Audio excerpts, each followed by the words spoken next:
The morning of my son's 6th birthday, I woke up thinking it would be a perfect day. I had planned everything down to the last detail. A private VIP tour of Ocean Park, an exclusive lunch by the dolphin exhibit, and a custom-made cake waiting for Noah at the end of the day. As the wife of Jason Romano, the mafia boss of the Romano Empire, money had never been an issue.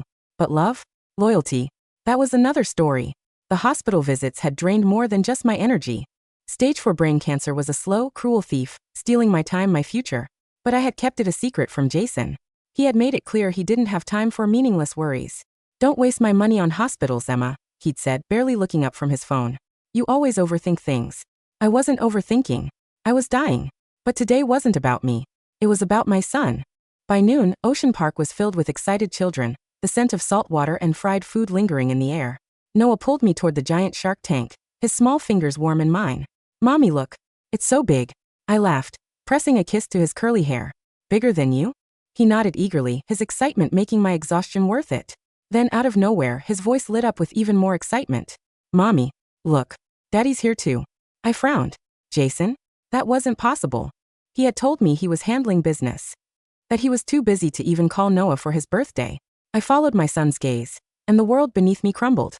There in the middle of the plaza, Jason was on one knee, holding a ring.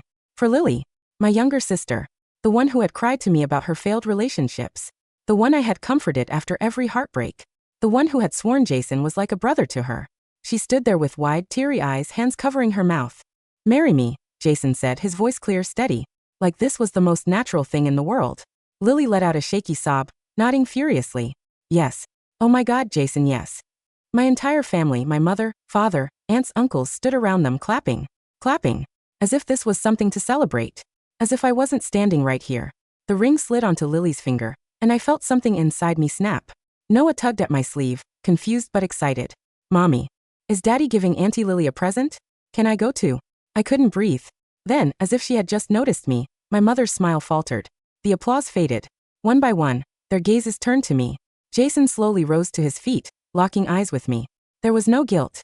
No shame. Just the same mild irritation he always had when I inconvenienced him. Lily, on the other hand, had the audacity to look annoyed. Jason crossed his arms, exhaling like I was exhausting him. "Emma, let's not do this here." "Do what, Jason?" My voice shook with barely contained rage. "Make a scene," he cut in, rolling his eyes. "God, you're always so dramatic." The slap echoed through the plaza. For a moment, everything froze. The sting on my palm was nothing compared to the burning rage in my chest. Jason's head snapped to the side, his jaw tightening. When he turned back, there was no shame, no remorse, just irritation. "Really, Emma?" he scoffed, rubbing his cheek. "Was that necessary?" The sheer audacity left me breathless. The sting of betrayal wasn't just in Jason's eyes. It was in the shocked gasps of my family, the disapproving frown on my father's face. "Emma," my father, Edward Moretti, barked. "Don't ruin your sister's happiness." My stomach dropped. Edward Moretti, capo of the Moretti Syndicate, a man feared in all of New York, had just dismissed me like I was a nuisance. Happiness? I let out a hollow laugh, my vision blurring. Is this a joke? My hands trembled at my sides. "You all knew." My mother, Isabella Moretti, smoothed out her designer dress. "Emma, you and Jason have been distant for a while. We thought it was for the best." "For the best?" My voice cracked. "For the best? You mean betraying me behind my back?" Jason exhaled, exasperated. "Emma, stop making a scene." "A scene?" My voice rose. "You proposed to my sister in public, surrounded by my own family, on my son's birthday, and I'm making a scene?" Lily had the audacity to step forward, pouting like she was the victim. "Emma, I love him." She reached for my hand, fake sympathy in her eyes.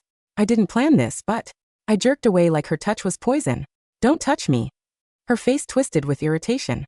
"God, Emma, why are you being so selfish? You never appreciated Jason. You were always running off to your little hospital visits, leaving him alone. What did you expect?" My stomach lurched. "You're blaming me for your affair?" Lily shrugged, her lips curving into a smirk. "You pushed him away. I was just there for him." "You mean you threw yourself at him like a desperate slut?" I snapped, shaking with fury. Her eyes darkened. "Careful, Emma." "Or what?" My voice dropped to a whisper. "You'll steal something else from me?" Jason sighed, as if he was tired of my tantrum. "Emma, let's be adults here." "Adults?" I let out a sharp, humorless laugh. "You mean like how you crept around behind my back? Lied to me? Destroyed our marriage?" His expression didn't change. Not even a flicker of guilt. Lily, however, smirked. "You and Jason were over long before this, Emma." She held up her hand, flashing the diamond ring. He chose me. The words sliced through me like a blade. And then my mother spoke, her voice filled with pride. Emma, this is for the best, she said smoothly. Lily is pregnant. With Jason's child. The words hit me like a wrecking ball. I staggered back, bile rising in my throat. Proud. She sounded proud. What? My voice was barely a whisper. Lily placed a hand on her stomach, her smirk widening. That's right, sis. You're going to be an aunt. Isn't it wonderful? A cold chill ran down my spine. Jason's child. The man who ignored me when I was sick. The man who never once took me to a doctor. The man who hadn't even cared enough to ask why I was always exhausted. And my sister, carrying his child. My mother smiled, as if this was wonderful news. You should be happy for them. They'll finally have the family Jason always wanted. Noah, who had been quiet, tugged at my sleeve. His big, innocent eyes blinked up at me. I like Aunt Lily too, his voice filled with childlike hope. If Daddy loves her, you should be happy, Mom. Plus, I want Aunt Lily to be my mom too. I couldn't breathe. The world blurred around me. Lily's victorious smirk. Jason's blank indifference. My parents' silent complicity. And my son, my baby, smiling up at me, completely unaware of the betrayal tearing me apart. Before I lost control, I turned on my heel, gripping Noah's small hand like a lifeline. Emma, Jason called, sounding bored. Where are you going? I didn't answer. I walked away, my legs trembling beneath me, my son's warm fingers clutching mine. I didn't stop. Not even when Noah kept looking back. Not even when I heard Lily's voice, dripping with false pity. She'll get over it. I wouldn't. I would never forgive them. The Romano estate was eerily silent when we got home. Noah fell asleep almost instantly, exhausted from his birthday, the one his father had chosen to celebrate with someone else. I tucked him in, brushing his curls from his forehead. His peaceful face made my chest ache. He didn't understand. He still believed his father was some kind of hero. I wished I could protect him from the truth. Once his breathing evened out, I left his room and collapsed onto my bed, sobbing until my body felt empty. Jason Romano, mafia boss, my husband, the father of my child. And Lily? She was my baby sister, the one I never imagined would be the cause of mine. I squeezed my eyes shut, but the memories came anyway, uninvited, relentless, cruel. Jason had pursued me relentlessly, the way only a man used to getting what he wanted could. When the Romano Empire sent me to Paris for business, Jason booked a last-minute flight just to be with me. I couldn't live without you for a whole week, he had said, standing in the hotel lobby with a bouquet of tulips. I had called him crazy. He had just kissed me and said, crazy in love. That was Jason. Affectionate. Possessive. Mean. Then we got married. On our honeymoon, he whisked me away to Sydney, where we spent a month indulging in luxury, walking along the harbor, and making love under city lights. He had promised me forever. When Noah was born, he became even more protective, refusing to let me lift a finger. Every night, he held me close and whispered, I love you more than anything in this world. I had believed him. Then Lily came back. She had been studying fashion design abroad for years, and when she returned, she was more beautiful than ever, elegant, stylish, the kind of woman people admired. Jason noticed. I saw it. The way her eyes lingered on him, the way she laughed just a little too much at his jokes, the way Jason suddenly had so much to say to her. But I told myself it was nothing. Lily was my sister. Jason was my husband. Then one night, I walked into our master bedroom and saw them, curled up in bed together. My heart stopped. Jason. My voice barely came out. Lily sat up immediately, pulling the blanket around her. Jason, on the other hand, didn't even look guilty. Relax, Emma, he had said, rubbing his temples like I was the one being unreasonable. Lily fainted. I was just helping her. And I, like a fool, had let it slide. Because Noah was in the room. Because I didn't want to believe it. Because I was a goddamn idiot. But now I knew the truth. They had been screwing behind my back for who knows how long. I let out a sharp breath, shaking my head. The worst part? I still loved him. Even after all this, my stupid heart still ached for him. I wanted to scream, to throw something, to hurt the way I was hurting. And as if the universe wasn't done tormenting me, my phone rang. Mom. I should have ignored it, but the pathetic, desperate part of me still wanted to believe she'd be on my side. I pressed answer. Hello. Her voice was calm, like she wasn't the mother of the woman whose life had just been shattered. What now, you're still crying? Come on, Emma, stop being dramatic. I choked on my own breath. What? Lily is younger than you, she continued. She deserves happiness too. My grip tightened around the phone. And what about me? My voice was barely above a whisper. Don't I deserve it? A sigh. Then my father's voice. Don't be selfish, Emma. Think about Noah. Jason is going to be Lily's husband now. It's best if you cooperate. Something inside me snapped. I threw the phone across the room. It hit the wall with a crack before falling to the floor. And then I buried my face in my pillow and screamed until my throat felt raw. This wasn't just Jason's betrayal. It was everyone's. My mother, my father, my sister, my husband. Every single person I had ever loved had thrown me away like I was nothing. But if they thought I would just accept this, if they thought I would just cooperate, they were dead wrong. I woke up to an eerie silence. I hadn't noticed when exhaustion pulled me under, whether I had cried myself to sleep or simply passed out. My body ached. My head throbbed like I'd been hit by a truck. But none of that mattered, because the moment I sat up, I realized Noah wasn't in his bed. My heart dropped. I bolted out of the room, calling his name. Noah. I ran down the hall, checking the bathroom, the living room, everywhere. Noah. Silence. My hands shook as I grabbed my phone and dialed my mother. She picked up after the third ring, her voice calm, almost bored. Oh, Emma. Finally awake. I could barely breathe. Where's Noah? With us, of course. We're celebrating his birthday. I nearly dropped the phone. What? Without me? Well, you were asleep, she sighed. Lily and Jason planned a little party for him. He's having so much fun. I clenched my jaw, my nails digging into my palm. You took my son while I was sleeping? Without telling me. She'd scared. You were exhausted. We didn't want to wake you. My pulse pounded in my ears. Give him the phone. Now. A pause. Then a dismissive chuckle. Emma, don't ruin this for him. Let him be happy for once. Happy? My voice cracked. He's my son. Then stop making his life miserable just because your husband chose your sister. I nearly blacked out from rage. Excuse me. Emma, she said slowly, like I was a child. Lily will love Noah more than you ever could. You're always so busy, with work, with your endless hospital visits. Maybe this is for the best. I gripped the phone so tightly I thought it would shatter. I swear to God, if you don't bring my son back. Enough, Emma. My mother's voice turned cold. Stop being selfish. Click. The line went dead. I stared at my phone, my body shaking with rage, with helplessness. I wanted to scream, to throw something, to hurt the way I was hurting. Instead, my fingers moved on their own. I opened Instagram. And then, my breath caught in my throat. The first post on my feed was Lily's. A photo of her and Jason, hands intertwined, her engagement ring front and center. Fate brought us together. Love kept us strong. Can't wait to be Mrs. Romano. Thousands of likes. Hundreds of comments. OMG. Congratulations. Didn't see this coming, but you two look perfect together. I always thought Jason married the wrong sister, TBH. Crazy how life works. Weren't we just at his wedding a few years ago? People I knew. People who had attended my wedding were congratulating them like this was some kind of fairy tale. I wanted to smash my phone.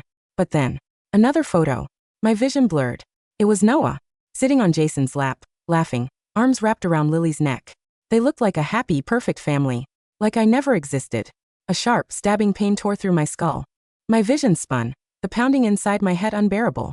With shaking hands, I reached for the nightstand, fumbling for the bottle of pain relievers. My fingers barely managed to twist the cap off before I popped 2 pills into my mouth, swallowing dry. But the pain didn't stop. A metallic taste filled my throat. My lip trembled as something warm trickled down my upper lip. I wiped at it absent-mindedly. Red. Blood. Panic gripped my chest. My breaths came out shallow, uneven. I grabbed my phone and dialed my mother's number. No answer. I tried my father. Nothing. My heart pounded as I scrolled down and pressed Jason's contact. The call rang. Once. Twice. Then straight to voicemail. I let out a weak, bitter laugh. Of course. Tears blurred my vision as I desperately pressed 911. Ashilu. My voice shook. 911. What's your emergency? My body swayed. My fingers trembled as I tried to steady myself against the wall. I need help. Please. The phone slipped from my grasp. The last thing I heard before darkness swallowed me whole was the faint voice of the operator, calling my name. Bright lights. The steady beeping of a monitor. The sharp scent of antiseptic. I woke up in a hospital bed. Alone. A nurse walked in, startled to see me awake. Ms. Romano, you're conscious. How are you feeling? My throat was dry. How long was I out? You were admitted last night, she said gently. The paramedics found you unconscious at home. Do you have any family we should contact? Family. The word twisted like a knife inside me. I let out a weak, hollow laugh. No. There's no one. The nurse gave me a sad look, but said nothing. The next morning, after I was discharged, I went home. The moment I stepped inside, I felt it. He's here. And then I saw him. Jason. Sitting on the couch like he still owned the place. Legs crossed, fingers tapping impatiently against the armrest. My chest tightened. What? What are you doing here? He stood up, pulling a stack of papers from his briefcase. A pen clipped to the top. He held it out to me. Sign it. I blinked. My fingers twitched. What? His eyes were empty, void of anything remotely resembling guilt. The divorce papers. Sign them now. I stared at the divorce papers in Jason's hand, my whole body trembling. Sign it, he repeated, his tone void of emotion, as if the past years we spent together meant nothing. I took the papers, then tore them apart. Jason's eyes darkened slightly, but instead of anger he smirked. With calculated ease, he pulled out an ATM card and tossed it onto the coffee table. There's $1 million on that, he said. Your severance pay. My breath hitched. Severance pay? Like I was just some employee who had outlived her usefulness? Like I had been nothing more than a burden he finally got rid of? Fury boiled inside me. I slapped him. Hard. The sharp crack of my palm against his cheek echoed through the room. Jason barely flinched. He slowly turned his head back, touching his cheek with mild amusement. Feel better now, he murmured. I picked up the ATM card and flung it back at him. Go to hell, Jason. His smirk deepened. Already there, sweetheart. Then he leaned closer, his breath cold against my skin. You know, he said, his voice smooth but taunting. Noah has already chosen Lily as his new mother. My blood ran cold. The kitchen door creaked open, and Lily stepped out, holding Noah's tiny hand. They were both smiling. My stomach twisted as I took in the sight before me. Noah, my baby, was cradling a giant robot toy in his arms, one I knew cost more than what I could ever afford. His eyes sparkled as he looked up at Lily, pure admiration shining in them. Thank you, Mommy Lily, he beamed. Mommy. Lily? My throat tightened. Noah, baby. I whispered, my voice barely audible. He turned to me, but there was no excitement in his eyes when he saw me. Just mild curiosity. Mommy, why are you mad? He asked innocently. Mom, Lily bought me this. She's the best. Lily laughed, tucking a strand of hair behind her ear. Oh, Noah, sweetie. I just want you to be happy. Lily then looked at me. Emma, don't look so hurt. Noah's just being honest. I'm the one who's been taking care of him lately after all. Noah nodded eagerly. Mommy Lily is nice to me, Mommy. She plays with me, she makes Daddy happy. You should sign the papers so we can be a happy family. I felt the air leave my lungs. Then, before I could react, she turned to Jason and kissed him, right in front of me. A deep, slow kiss, as if they had all the time in the world. Noah giggled. Mommy Lily and Daddy love each other. Something inside me snapped, but I couldn't move.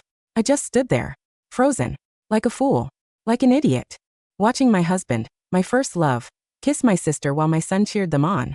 This wasn't real. This couldn't be real. But it was. It was all real. Jason pulled away from Lily with a satisfied smirk. Then he turned to me, his eyes gleaming with cruel amusement. Now be a good girl and sign the papers, Emma, he said, his tone mocking, and gave me another copy. Noah, still holding his toy, turned to me with pleading eyes. Yeah, Mommy. Sign it. Sign it now, please. Happy. They already looked happy. Like a perfect family. Double betrayal. A knife straight through my heart. I stumbled backward, my vision swimming with unshed tears. I need to be alone, I choked out. Without waiting for a response, I turned and rushed to my room, slamming the door behind me. And then I broke. I collapsed onto the floor, my body racked with silent, gut-wrenching sobs. I had lost everything. My husband. My son. My family. Why? Why wasn't I enough? Why was I the one suffering while they got to be happy? I curled into myself, the pain in my head throbbing violently, mixing with the unbearable ache in my heart. I didn't know how long I lay there, drowning in despair, before I fumbled for my phone. There was only one person left I could call. With shaking hands, I dialed. The line rang twice before a familiar, steady voice answered. Emma. Ashok et sobiskapid me. Ethan, please help me. There was a sharp intake of breath on the other end. Emma, what happened? His voice was tight with concern. Jason. Noah, my throat tightened. They don't need me anymore. I have nothing left, Ethan. Nothing. Emma, listen to me, Ethan said firmly. You have me, and I'm not going to let you go through this alone. Tears spilled down my face. Come to me, he urged. I'll help you disappear. I'll get you out of there. A pause. Then his voice softened. And there's something else. I didn't want to tell you over the phone, but you need to know. I wiped my tears, trying to focus. What is it? Our hospital is running a clinical trial, Ethan said. A new experimental treatment for brain cancer. It's risky, but it's your best chance. I froze. You knew. I whispered. I had a suspicion, he admitted. I saw your medical records, Emma. I know you've been trying to fight this alone. My chest ached. Come to me, Ethan pleaded. Let me help you, Emma. Not just with the trial, but with everything. Let me take you away from all of this. I clutched the phone tightly, my heart pounding. This was it. My chance to leave. To escape this nightmare. To fight for myself. I took a deep breath, my decision made. I'm coming, Ethan. The house was silent. Too silent. Jason, Lily, and Noah were gone. They had packed up and moved into their newly bought mansion. A home filled with luxury, laughter, and a future that didn't include me. They had left me behind without a second thought. It should have broken me. Maybe a part of me had broken. But as I sat in the empty living room, staring at the divorce papers I had rewritten myself, something inside me hardened. I wasn't going to fight for a marriage that was already dead. I wasn't going to beg for a son who had already chosen another mother. I wasn't going to cry for a family that had never truly loved me. No, I was going to disappear. And one day, I would return as someone they would all fear. With Ethan's help, I moved in silence. I made sure the new divorce papers were finalized, taking nothing from Jason. Not a single cent. I wouldn't owe him a damn thing. Then I did something even more drastic. I reached out to an underground contact Ethan's colleagues had helped me find. Someone who could provide me with what I needed. An unclaimed corpse. It had belonged to a woman of similar build and age. Another forgotten soul discarded by the world. I dressed the body in one of my favorite dresses. Then, with shaking hands, I placed my wedding ring on its finger. And finally, I unclasped the delicate gold necklace Jason had given me when he still loved me. The one I had cherished even after everything. The one Noah used to tug on as a baby while giggling, his small fingers tracing the pendant. Mommy, I like this. Is this magic? No, sweetheart, I had laughed. But Daddy gave it to me, so it's special. Then it's magic. Noah had grinned, curling up in my lap. A lump formed in my throat. That was years ago. Now Noah clung to Lily instead. I draped the necklace around the corpse's neck, swallowing the pain. It was done. The woman on the bed was no longer a stranger. She was Emma Romano. That night, before I set the house ablaze, I picked up my phone with trembling fingers, hesitating only for a second before dialing Jason's number. Ring. Once. Twice.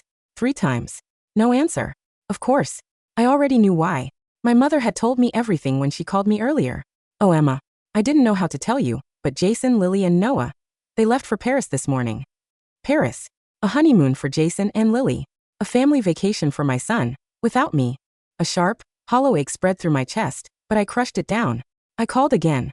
And again. Still no answer. Finally, I opened my messages and began to type. To Jason Romano. Thank you for teaching me the most painful lesson of my life. Thank you for showing me how little I meant to you. Thank you for making it so easy to let go. Congratulations on your new family. I hope Lily makes you happier than I ever could. I hesitated, then added one final line. Goodbye, Jason. Then with a steady breath, I pressed send. That was the last message he would ever receive from me. I made sure the flames consumed everything. The memories. The pain. The Emma Romano that had been discarded like trash. As the fire spread, I stood outside in the shadows, watching the flames engulf the place I had once called home. The laughter that once filled these walls was gone. Noah used to run through those hallways, calling my name in excitement. Mommy. Mommy, look at me. He used to crawl into my lap, his small arms wrapping around my neck as he whispered, I love you, Mommy. But now he was in Lily's arms. Now he called her Mommy. Now he loved her more. A sharp, hollow ache spread through my chest, but I crushed it down. Emotions had no place in my new life. By the time the fire department arrived, it was too late. The body inside was burned beyond recognition. And just like that, I was dead. The next morning, the news spread like wildfire. +++. Jason's POV. The private jet touched down smoothly, and I rolled my shoulders, cracking my neck as I stepped off. The trip had been good. No bullshit.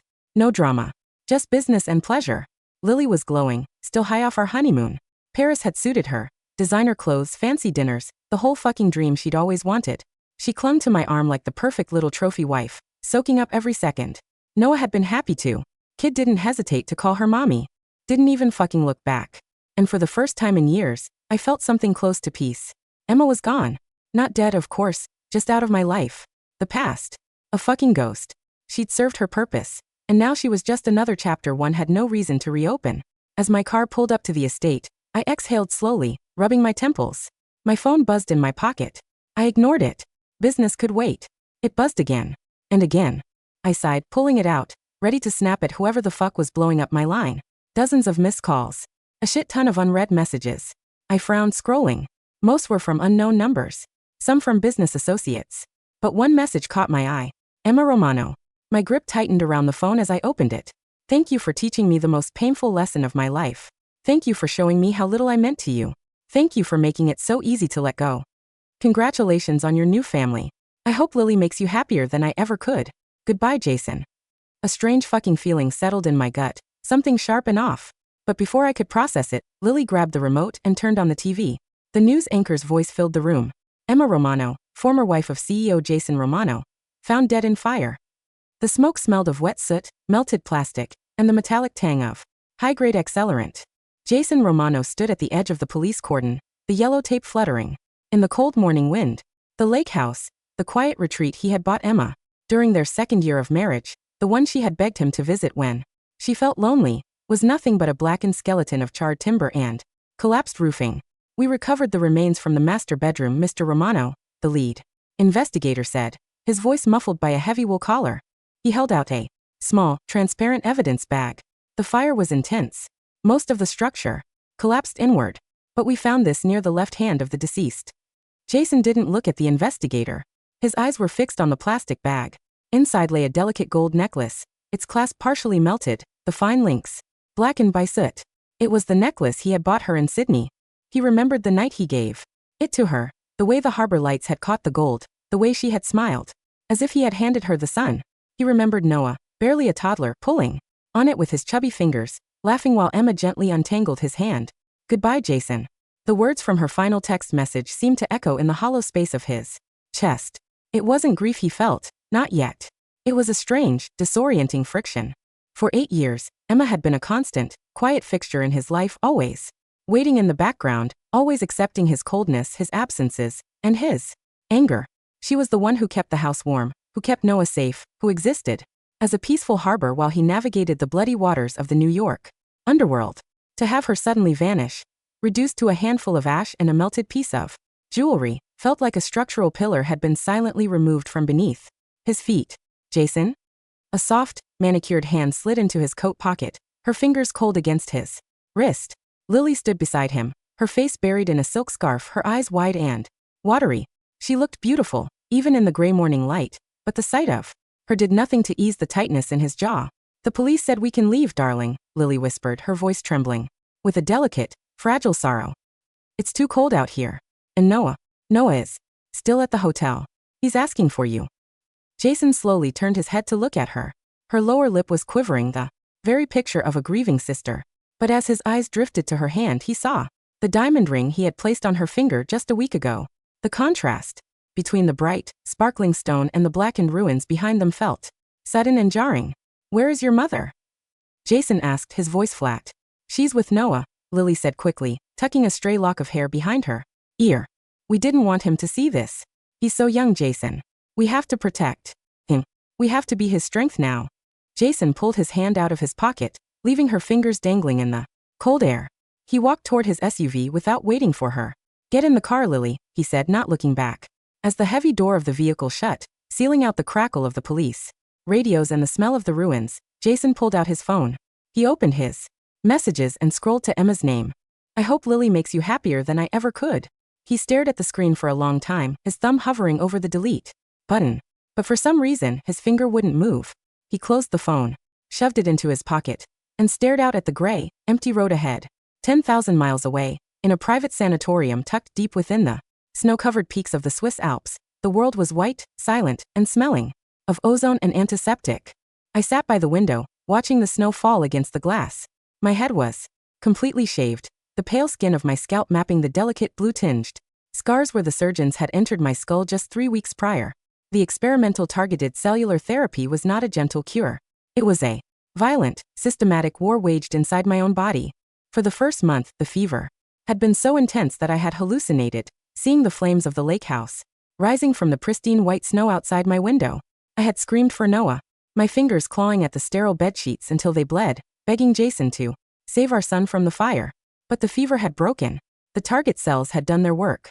The latest scan is clear, Emma, Ethan said, stepping into the room with a stack of medical charts. He had traded his white lab coat for a heavy cashmere sweater, his expression quiet and steady. The tumor has shrunk by over 92%. The remaining tissue is necrotic. We'll do one more round of localized radiation, but you're going to live. I didn't move my gaze from the snow. Emma is dead, Ethan. Ethan paused, the papers rustling in his hands. He walked over to the side of my chair, his shadow falling softly across my knees. He had been my friend since childhood, the one who had watched me marry Jason with a quiet, tragic resignation, and the only one who had stayed when the world turned cold. The New York papers confirmed the death of Emma Romano, Ethan said softly. The Morettis and the Romanos held a joint memorial service last week.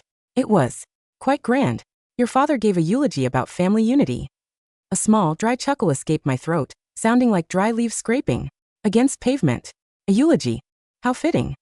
They're already moving Lily into the main estate, Ethan continued, his voice careful, watching my reaction.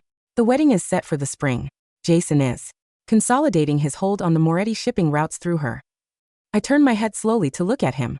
My face was thinner now, my cheekbones sharp, my eyes appearing larger, darker, and completely devoid of the soft, compliant warmth that had once defined me. The cancer had taken my hair, my strength, and my flesh, but it had also burned away every trace of the woman who had begged for scraps of affection from a man who used her as an ornament. Let them marry, I said, my voice steady, devoid of the trembling pitch that used to betray my fear. Let them build their house on the sand. I want them to be very happy, Ethan. I want them to feel completely safe. Ethan looked at me for a long time, his eyes searching my face. He didn't see the gentle Emma he had known for 20 years. He saw a stranger, forged in fire, and tempered by a cold, quiet malice. What do you want to do now? He asked. I want to learn, I said, reaching out to touch the leather-bound folder on the table beside me. It contained the financial records of the Vance Group, Ethan's family's international logistics and shipping empire. You promised me that if I survived, you would teach me how to run a business. Not a kitchen, Ethan. Not a household. An empire. Ethan smiled, a slow, genuine expression of respect. He reached down and took my hand, his fingers warm and reassuring. My father is retiring next year, Emma, or should I call you Elena? Elena, I said, my voice firm. Elena Vance. Let Emma Romano rest in her ash. 3 years passed like the turning of pages in a heavy, dusty book. In New York, the Romano estate had lost its warmth.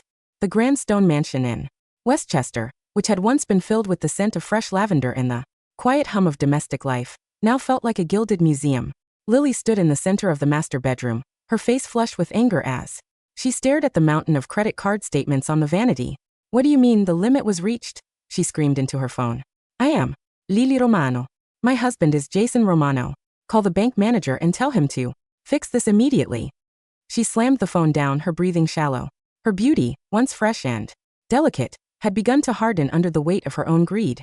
The designer clothes, the diamond tennis bracelets, the endless social climbing, nothing seemed to satisfy the hollow space left by her sister's shadow. No matter how many charity galas she attended, no matter how many times she demanded the staff address her as Mrs. Romano, the whispers in the high society circles never stopped. She's just the younger sister. The one who slept with her sister's husband while she was dying. A cheap replacement. The door to the bedroom creaked open, and a 9-year-old Noah stood in the doorway. He was tall for his age, his curly hair messy, his face pale and solemn. He held a school permission slip in his hand. Aunt Lily, I mean Mom, Noah muttered, his voice hesitant. My field trip is tomorrow. I need a signature. Lily didn't even look at him. She was busy painting her nails, her fingers steady despite her anger. Go ask the nanny to sign it, Noah. Can't you see I'm busy? And don't call me Aunt Lily. How many times do I have to tell you? Noah's hand dropped to his side, the paper crumpling slightly in his grip. The school said it has to be a parent. Then wait for your father, Lily snapped, her tone sharp and impatient. And take your dirty shoes off the rug. I just had it imported from Persia. Honestly, you're just like your mother, always finding ways to be a nuisance. Noah flinched. The mention of his mother always felt like a sudden, cold slap. In the 3 years since Emma's death, Noah had slowly realized the reality of his new life. Lily didn't play with him. She didn't tuck him in. She didn't make him the custom cakes or take him on private tours. To Lily, he was simply an accessory to show the world that she was a good mother, a prop for her social media feeds. And Jason? Jason was colder than ever. He spent his nights at the docks, at the clubs, or in his study, drinking whiskey until the early hours of the morning. He rarely spoke to Noah, and when he did, his eyes seemed to look right through the boy, as if searching for someone who wasn't there. Noah walked down the long, silent hallway, his socks sliding against the cold marble floor. He stopped in front of the locked door of the old study, the one room Lily had been forbidden from redecorating. He leaned his head against the wood, listening to the silence inside. Mommy, he whispered, his voice cracking, a single tear escaping his eye. I'm sorry. I'm so sorry. Please come back. But the dark hallway offered no reply. At the head of the boardroom table in the Vance Group's Manhattan headquarters, I sat in a high-backed leather chair, my eyes scanning the projected financial charts on the wall. My hair had grown back, styled into a sharp, chin-length bob that framed my face. Like a dark frame. I wore a tailored, slate gray suit with no jewelry except for a simple, elegant watch. The Romano Group has lost another major shipping corridor in the Atlantic, Ethan said, standing near the projector. He pointed to a declining red line on the graph. Since the Moretti Syndicate's cargo was seized in New Jersey last month, Jason's credibility with the Italian families has been crumbling. He's bleeding capital. And the Moretti family? I asked, my voice smooth, cool, and completely devoid of emotion. Edward Moretti is desperate. Ethan replied with a faint smile. He's been trying to secure a merger with us for the past 3 weeks. He thinks the Vance Group's logistics network can save his family from bankruptcy. I leaned back in my chair, tapping my pen against the mahogany table. For 3 years, I had watched from the shadows as the Romanos and the Morettis slowly destroyed themselves. Without my quiet management of their domestic lives, the cracks in their personal alliance had widened into chasms. Lily's reckless spending had drained the family's liquid assets, while her constant demands had alienated Jason's most loyal men. And Jason, blinded by his own arrogance, had failed to see that the real threat didn't come from rival mafia families. It came from the legitimate corporate world. Set up the meeting, I said. Ethan looked at me, his eyes gleaming with a mixture of admiration and caution. You're ready to meet them? I've been ready for 3 years, Ethan, I said, rising to my feet and walking to the window. Below me, the streets of Manhattan looked like a map of tiny, scurrying ants. I had spent 8 years of my life serving those ants, allowing them to step on me, to crush me, to leave me for dead in a burning house. But I was no longer the girl who feared the fire. I was the one who held the match. The private dining room at the St. Regis was quiet, the air thick with the scent of expensive cigars and aged steak. Edward Moretti sat at the center of the table, his face older, the lines around his eyes deeper than I remembered. Beside him sat Jason, dressed in a dark suit, his expression tense, his fingers drummed rhythmically against his water glass. They were waiting for the new head of the Vance Group. They're late, Edward muttered, checking his gold Rolex. The Vances are getting arrogant. They think because they control the ports, they can treat us like beggars. We are beggars, Edward, Jason said, his voice low and dangerous. If we don't get this contract signed by the end of the week, the dock workers are going to strike. We don't have the leverage to play pride games. Before Edward could reply, the heavy oak doors of the dining room opened. I stepped into the room, Ethan walking half a step behind me. The silence that followed was heavy, sudden, and absolute. Jason's water glass slipped from his hand, tipping over and spilling cold water across the white tablecloth. He didn't even notice. He stood up so fast his chair scraped violently against the floor, his face turning an ash-gray color. Emma. His voice was a strangled whisper, his eyes wide with a terror I had never seen in him before.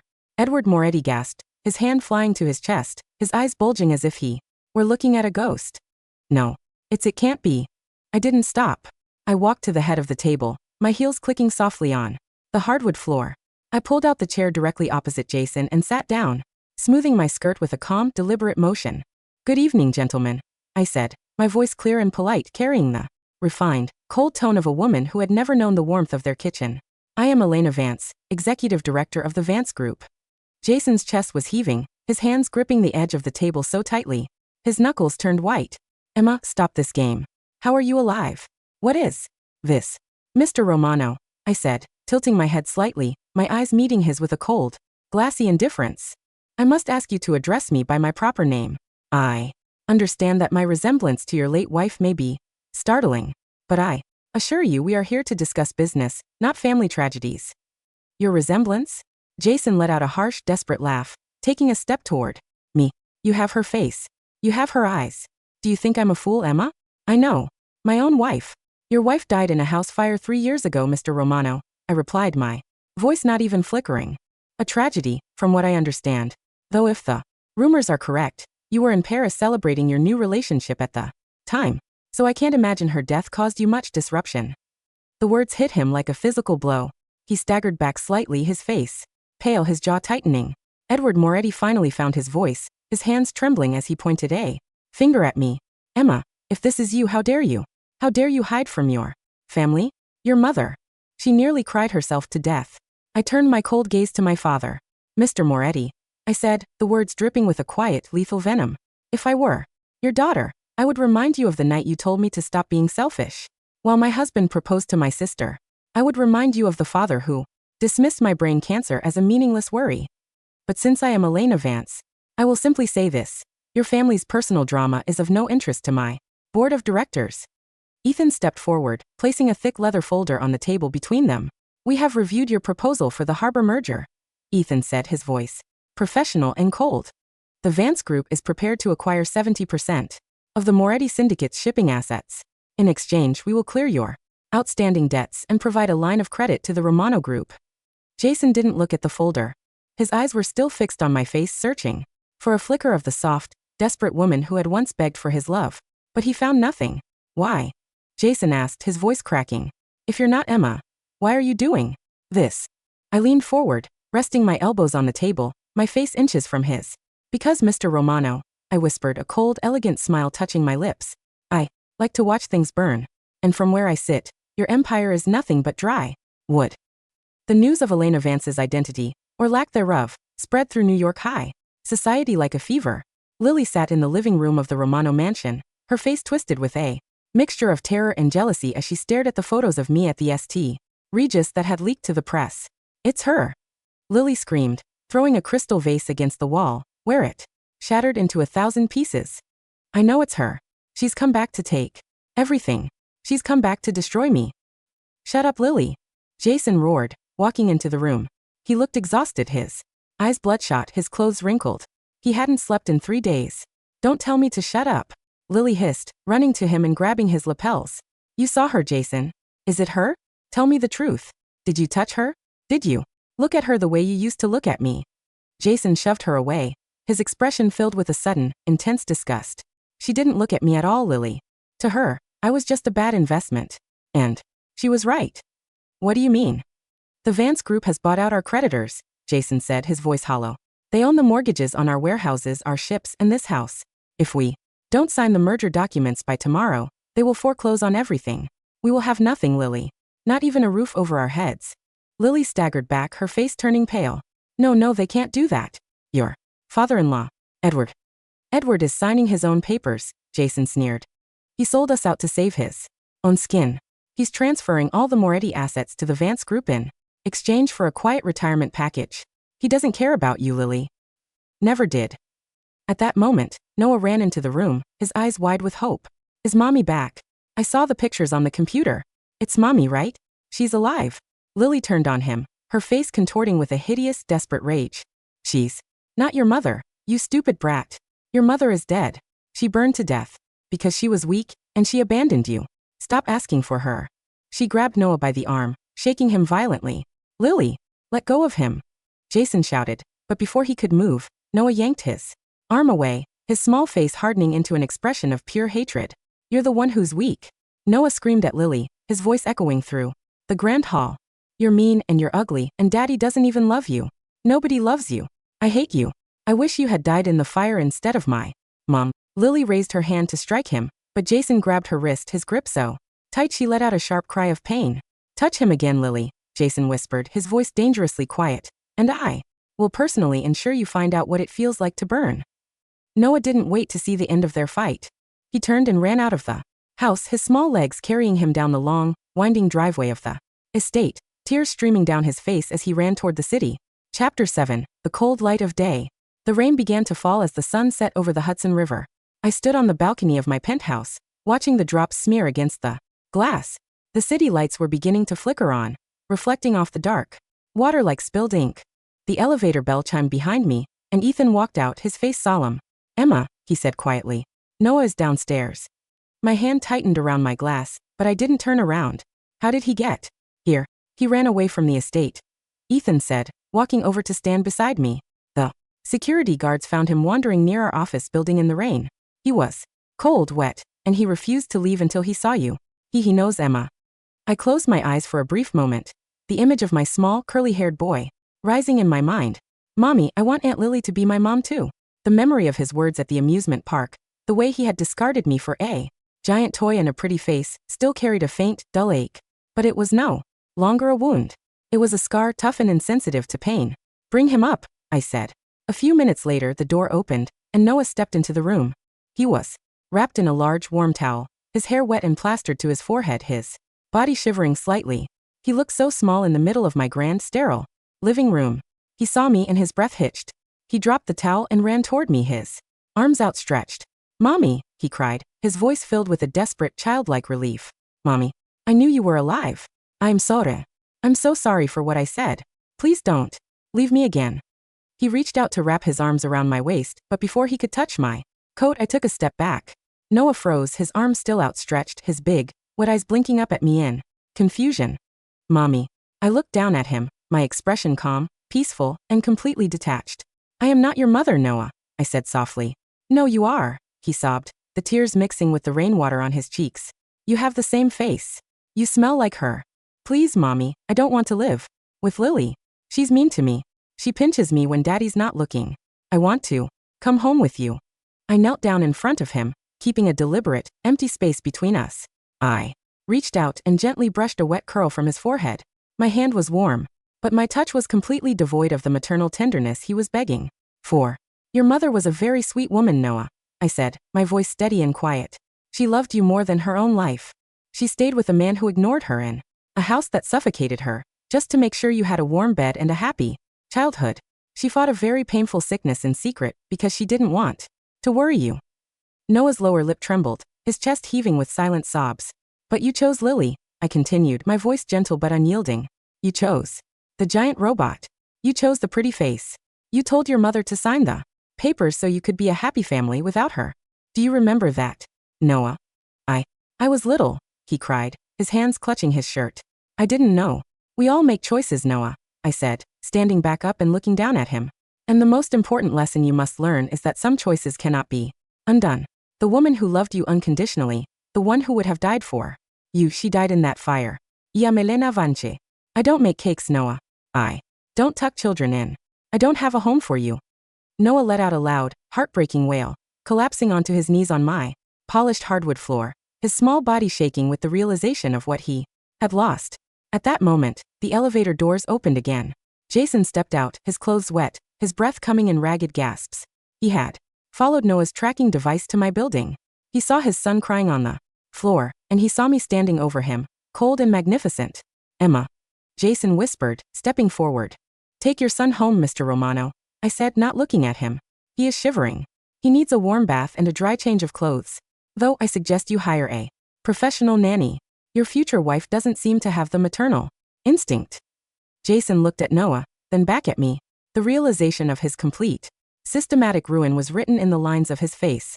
His business was gone, his family was fractured, his mistress was a greedy parasite, and the woman who had loved him with a devotion that bordered on madness was now looking at him as if he were nothing but dust on her shoe. You really don't love me anymore?" Jason asked, his voice cracking, the proud, arrogant mafia boss finally reduced to a desperate, broken man. I turned my head to look at him, my eyes meeting his for the last time. "I don't hate you, Jason," I said, my voice smooth and peaceful. "Hate requires feeling. And when I look at you, I feel absolutely nothing." I turned my back on them and walked to the balcony, looking out at the endless, shimmering lights of the city. Behind me, I heard the quiet rustle of Jason lifting Noah into his arms, the boy's soft, muffled sobs fading as the elevator doors closed, sealing them out of my world forever. The rain had stopped. The air was clean, sharp, and cold. Ethan walked over to stand beside me, placing a warm hand on my shoulder. I didn't pull away. I leaned into his touch, feeling the steady, quiet beat of his heart. The fire had consumed the girl I once was, but from her ash, a queen had risen. And as I looked out at the city that lay at my feet, I knew that the empire I had built would never, ever burn.